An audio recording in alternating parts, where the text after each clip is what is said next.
ফ্যাসিবাদের আমলেও জনগণের পাশে অদম্য সাহসে ছিলাম। নূরে আলম সিদ্দিকী।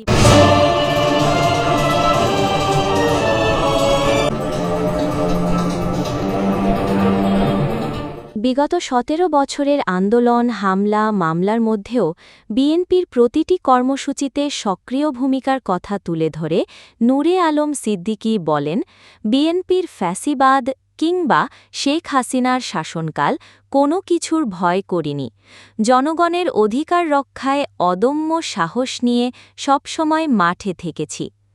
আসন্ন ত্রয়োদশ জাতীয় সংসদ নির্বাচনে ব্রাহ্মণবাড়িয়া ৩ সদর বিজয়নগর আসনে বিএনপির মনোনয়ন প্রত্যাশী জেলা বিএনপির যুগ্ম সাধারণ সম্পাদক ও সদর উপজেলা পরিষদের সাবেক ভাইস চেয়ারম্যান আলহাজ নূরে আলম সিদ্দিকী রবিবার অর্থাৎ ২৮ সেপ্টেম্বর সকাল ১১টায় অনুষ্ঠিত ব্রাহ্মণবাড়িয়া অনলাইন মিডিয়া অ্যাসোসিয়েশন বুমা এর সাথে মতবিনিময় সভায় তিনি এসব কথা বলেন।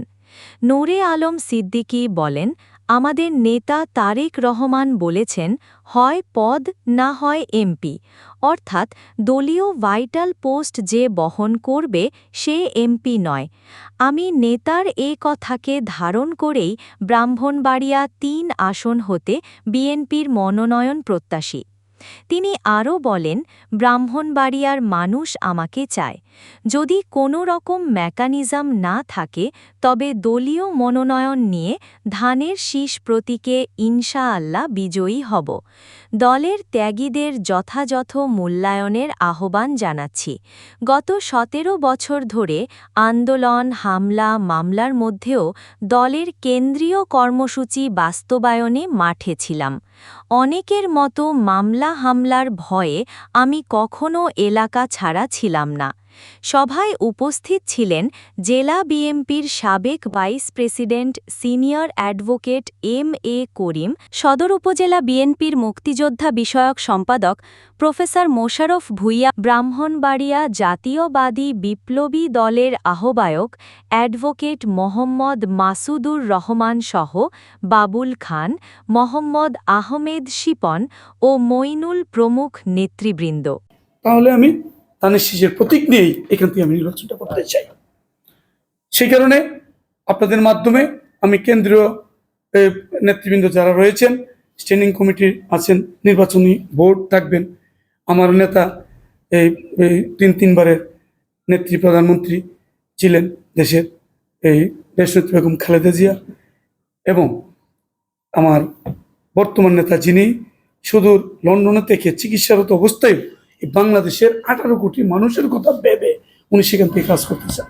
আপনারা এটাও জানেন যে আমার দলের গঠনতন্ত্র এবং শহীদ রাষ্ট্রপতি জিয়াউর রহমান সাহেব ছিলেন বহুদলীয় গণতন্ত্রের প্রবক্তা। সেই ধারাবাহিকতায় আমার নেতা ভারপ্রাপ্ত চেয়ারম্যান জনাব তারেক রহমান সাহেব সেখান থেকে এই নেতৃত্বটুকুই দিয়ে যাচ্ছে। কাউকে বাদ দিয়ে উনি রাজনীতিতে একমত নই, সকলকে নিয়েই নির্বাচনে অংশগ্রহণ করতে চান। এখন কেউ যদি অভিমান করে না আসেন, এটার জন্য তো আমার দল দায়ী থাকবে না, নাকি? এটা আমরা চাচ্ছি। তবে বিগত দিনে আওয়ামী দূষর যারা ছিলেন, যারা এই দেশটাকে লুটেপুটে খেয়েছেন, যারা দোষী, যারা দায়ী, তাদের বিচার অবশ্যই হইতে হবে। সংস্কারের নামে কাল ক্ষেপণ করে ও নির্বাচনের যে একটা রোড ম্যাপ নির্বাচন কমিশন কর্তৃক ঘোষিত হয়েছে, এটার বানচাল করবে, এটার পক্ষে কিন্তু আমরা না। 15 বছর আমরা ক্ষমতায় ছিলাম না, দেশের অনেক ক্ষতি হয়েছে।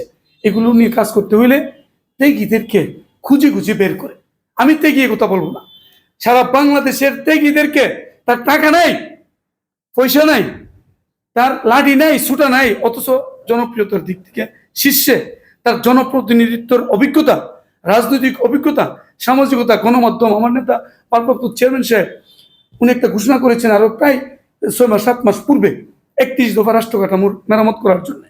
এই কাজটা করার জন্য কয়জন গেল? আমি একাধিক বার গিয়েছি মানুষের কাছে, আপনারা দেখেছেন। তারপরে অনেকে হয়তো গেছে, শুরুটা তো আমাকে করতে হয়। যেমন শহীদ রাষ্ট্রপতি জিয়াউর রহমান সাহেবের শেষ নিশানাটুকু আমাকে তখন দুর্দিনে ধরে রাখতে হয়েছিল। এখনো আনুষ্ঠানিকভাবে নির্বাচন তফসিল ঘোষণার পূর্ব থেকে আমি আনুষ্ঠানিকভাবে 31 দফার বাস্তবায়ন নিয়ে মাঠে মাঠে গিয়েছি। কোথায়? যারা ছিল তাদের তো ওই কাজটা করা উচিত ছিল। আমি তো দায়িত্ব আমার না, আমি জয়েন্ট সেক্রেটারি, আমার উপর অনেক পদ্ধতি আছে, আমি তাদেরকে দায়ী করবো না। কিন্তু সাংগঠনিকভাবে আমাদেরকে বুঝতে হবে যে আসলে কে সংগঠক, কে জনপ্রতিনিধিত্বমূলক আচরণ করে এতদিন ধরে রেখেছেন দল, এগুলি খুঁজে বের করে সারা বাংলাদেশে নেই। ব্রাহ্মণবাড়িয়াতে আমি আশাবাদী আমাকেই বাংলাদেশ জাতীয়তাবাদী দল বিএনপি তথা ধানের শীষের প্রার্থী হিসেবে আমাকে মনোনয়ন দেবেন।